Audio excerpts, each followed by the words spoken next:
Hey, how's it going, guys? It's Nate here. And Skyrim is a place that doesn't leave much time for humor. A brutal civil war pits brother against brother. The Thalmor persecute those who worship their god freely. And vicious dragons seek to literally eat the world. Comedy certainly isn't something we imagine when we think of such a region. However, despite the chaos, there are a few hidden details and moments throughout Skyrim that do force us to laugh, as Bethesda definitely kept their sense of humor when developing the game. So today we'll be taking a look at 5 hilarious moments and details in The Elder Scrolls V.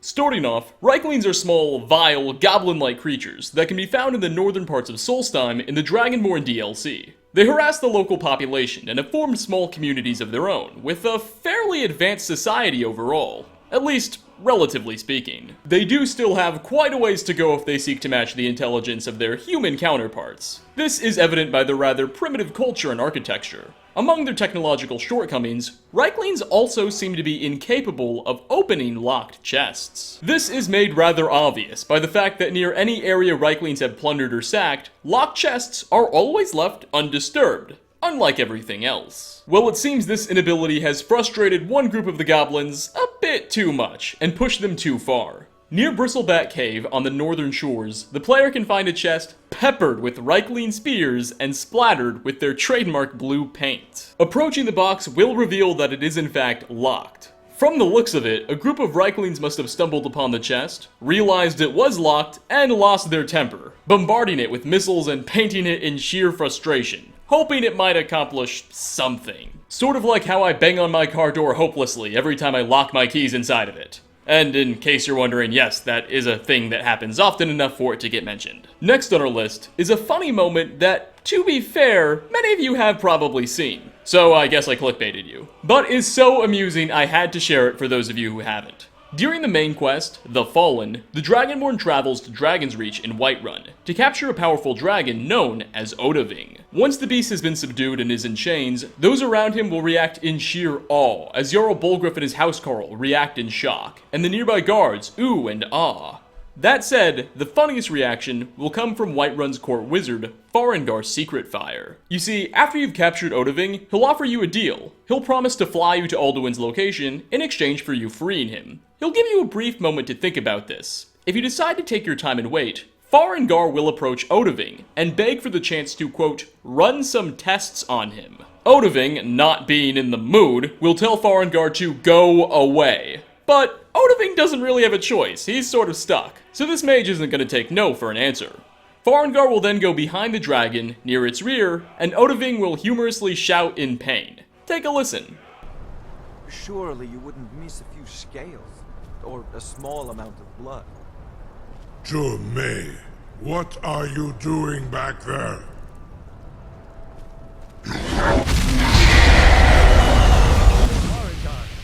Enough, fool. Coming at number 3, during the quest, Diplomatic Immunity, the player is sent to infiltrate the Thalmor embassy. Now, generally once you enter restricted areas, the Thalmor guards will become hostile, and you'll have to fight your way through. But, if the player is wearing Thalmor robes, you'll actually be able to blend in fairly well, and they won't attack on sight so long as you keep your distance. However, if your character is either a Khajiit or Argonian, races that look indiscriminately not like High Elves, your disguise will become considerably less effective, and you'll have to keep even further away from the guards if you hope not to be detected. That said, if you fail to do so, which there's a good chance you will, and a Thalmor agent is able to see through your disguise, they just might respond with a rather comedic quote, questioning if that's a tail that they see, before turning hostile. Wait, is that a tail? For our 4th spot, we'll begin by discussing Potema Septim, or the Wolf Queen. She was Queen of Solitude in the early years of the Third Era, and was known for her horrible desire for power, and the very cruel methods she would use in order to try and achieve it. She even started a war in an effort to claim the imperial throne. It's notable that this claim was based on a lie, and when she began to lose the war, she supplemented her armies with Daedra and the undead, using necromancy. Suffice it to say, this woman was not a very good person. Thankfully, she was soon killed to death and lost the war. However, that was not the last we would hear of Potema. In the Skyrim quests, The Man Who Cried Wolf and The Wolf Queen Awakened, the player is actually sent to stop her spirit from being summoned back to the mortal world. Spoiler alert, you actually fail at this miserably, but still end up defeating her spirit anyway. And that is the last the mortal world will ever have to hear of Potema, as we save it from her return. Well, from the looks of it, not everyone is so lucky to be free from her evils. You see, in the Soul Cairn, a location where those who have been soul-trapped are doomed to spend all of eternity, the player can find and interact with many of those lost spirits. Most of them don't have too much to say. However, upon speaking to one of these ghostly characters, there is an ever so small chance you might hear them say the following humorous line of dialogue. All I said to Potema was I thought she looked a little portly in that gown. How was I supposed to know? Now, please do keep in mind, when I say ever so small chance that they'll say that phrase, I mean ever so small chance. I literally spent 30 minutes trying to get an NPC to say that quote, until I just got frustrated and directly extracted the audio from the game's files. But nonetheless, it looks like this poor character's honesty humorously triggered the wrath of one of the most evil characters in Tamriel's history, back when she still ruled. And as an honorable mention before we get to our final spot, over in the Forgotten Vale, in one of the first lakes you approach, you may find a couple of skeletons laying above the frozen waters. Now, what's interesting about these skeletons is the way they're laid out. One has an elven greatsword wedged in his back, and the other is lying on his, with his hands in the air, holding 2 resist fire elixirs. There's also what appears to either be a horse ribcage or that of a baby mammoth amongst the bones. It's obvious how the man with the elven greatsword in his back died. He seems like he was running away and was just stabbed. However, the man holding the resist fire elixirs, we're not really that clear on. Now, here's my theory behind what went down.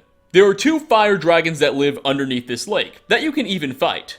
What I think happened is that these 2 friends were walking along, each carrying a resist fire elixir, when the dragons came out and attacked. One friend quickly killed the other trying to take his, however, didn't have enough time to actually drink and use the elixirs. And thus, he was turned into toast. At least, that's my theory. Let me know yours in the comments section down below. And finally, last on our list, we're actually gonna stay in the Forgotten Vale, where we can look at more human remains, though these are of a single, though still very unfortunate individual.